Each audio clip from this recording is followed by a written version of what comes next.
Hi, everybody. If you're here by accident, I'm sorry. And if you're here by choice, thank you. So my name is Martin Adams. I'm the co-founder and CEO of Codec. I'm going to speak for 5 minutes or so, and then we're going to have a few questions off the back of it. So can you hear me okay? Yep, great. So yeah, I'm actually going to start very, very big. The internet, hey? It was supposed to make marketing extremely easy. It was supposed to connect us with our audiences. What it actually did was it fragmented those audiences out into networks that it was incredibly difficult for brands to understand. These are, it could be networks, could be amateur K-poppers in Korea, it could be people into grime in London or drillcore in Chicago. The point is that we don't have these kind of demographic, really convenient networks anymore. They're all split and spread around the world. Now, as I said, all based on interest. And that is a really, really big problem for brands. Because if you want to win on the internet, you need to acknowledge its fundamental nature. The internet is made up of interconnected networks of computers, of people, of interests, of everything. And brands need to recruit from these networks. They need to be able to grow and basically not just stay stagnant with the same consumer base. So, they haven't really been able to do that, especially big brands haven't been able to do that. In fact, what they've had to do is to buy the companies that may have those little networks around them, often D2C companies. But that's not sustainable. Not everyone is Unilever either, and therefore it's often just simply not available at all.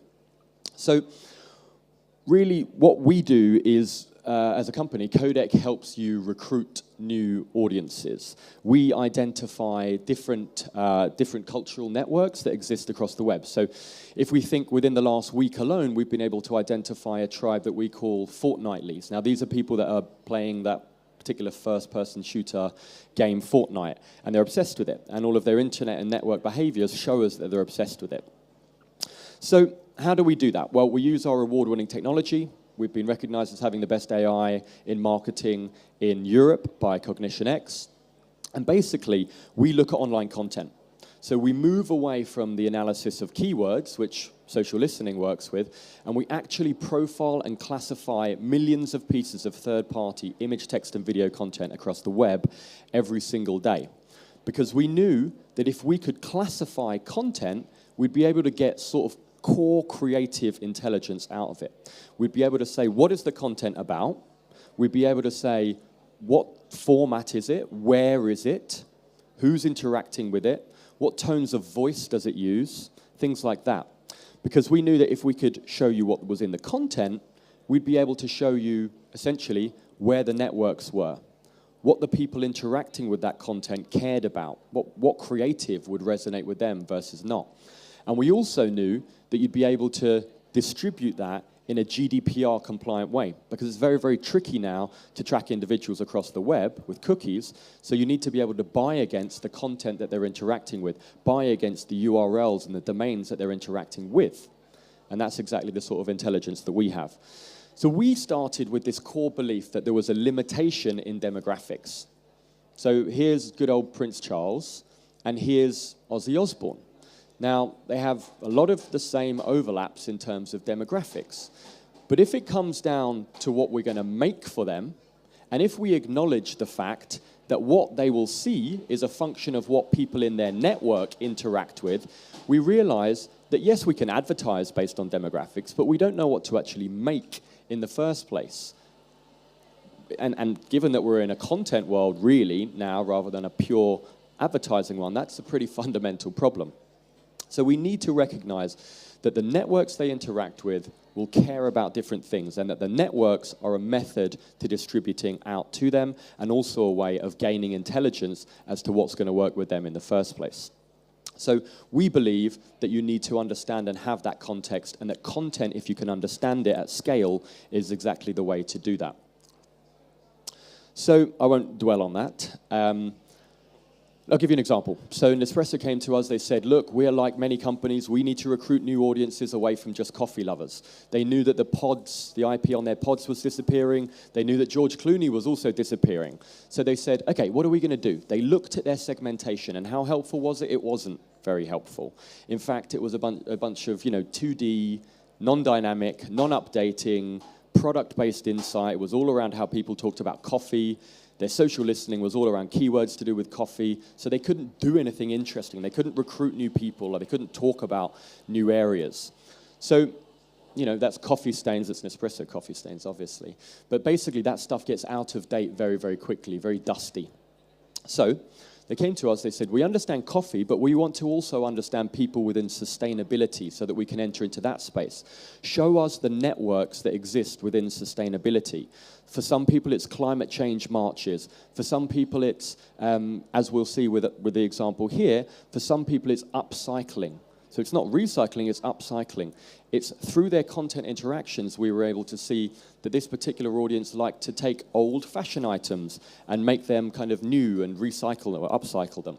We could see that there was a particular interest in sustainability in the form of getting a fixie bike and cycling to work rather than, for example, taking the tube or something like that. So a much gentler, softer form of sustainability for this particular tribe. And then we were able to see outside of their interactions with sustainability what else they cared about. Because, of course, these are three-dimensional people. So they also cared about sort of indoor houseplants and botanics and modernism and interior design. And we could see that all, not through the keywords that they used, but their interactions with content. So what did Nespresso do? They reverse-engineered what the audience actually cared about, and they made something which appealed to it. So here we can see the bike. We can see the pods that have been sustainably upcycled into that bike. We can see the kind of modernism and the nice interior design and the houseplants and everything else. So there we go. Very short, but very effective. This is basically what Netflix are doing on a larger scale, but for branded content. So the results were really, really impressive. And you had Sophie from Nespresso literally saying, we can't get this from TGI, we can't get this from Mosaic, it's static, it doesn't update over time. That's exactly what our platform does, and hopefully it's helpful as a result. So we're not another ad tech platform. We sit far, far, far upstream. We try and make sure that what the intelligence we get from content feeds into every single downstream decision that you make. And that's really all I want to say. Beyond the fact that we work with the biggest brands in the world, we're increasingly keen to try and work with their partners. We work with these brands across the world, and we're a trusted way of understanding these new audience networks that you can grow into and actually making things that they care about. So yeah, thank you very much. That was fantastic. Great, thank you very much. Just one quick question. What struck me quite early on is there's that very interesting dynamic to sort of look at like the future of search, right, and kind of what it's going to entail. You look at Google's core offering, which is all based around keywords and SEO. Yep. And yet you have platforms that are sort of are here with us now, whether that's voice, and I think slightly further forwards, like visual search technologies. Yep. How important has that been to you in the creation of this? So I think this whole question of moving beyond search to essentially fundamentally discovery puts brands in a very, very, very difficult position, because unless you search for Duracell batteries, then Amazon or Google can essentially just give you any batteries. So the actual power and significance of the brand is in decline because discovery is moving into more exciting, ambient, quicker methods than actual keyword search. So I think that maybe this answers the question. Essentially, we as brands now need to make sure that we are part of the discovery process and that what we build is designed with discovery in mind. Now, the way that we will continue to discover in terms of social networks and content is through our networks. It's based on what my friends interact with on Facebook and Twitter, etc., that the algorithm surfaces what I actually see. So unless I can understand what my friends and people in my tribe or my network interact with, and unless a brand can understand that, there is absolutely no way of them being part of the sort of discovery trends that you're talking about. Fantastic. Right. Well, that's all we have time for. Right. Thank you very much. Pleasure. Cheers. Cheers. Thank you.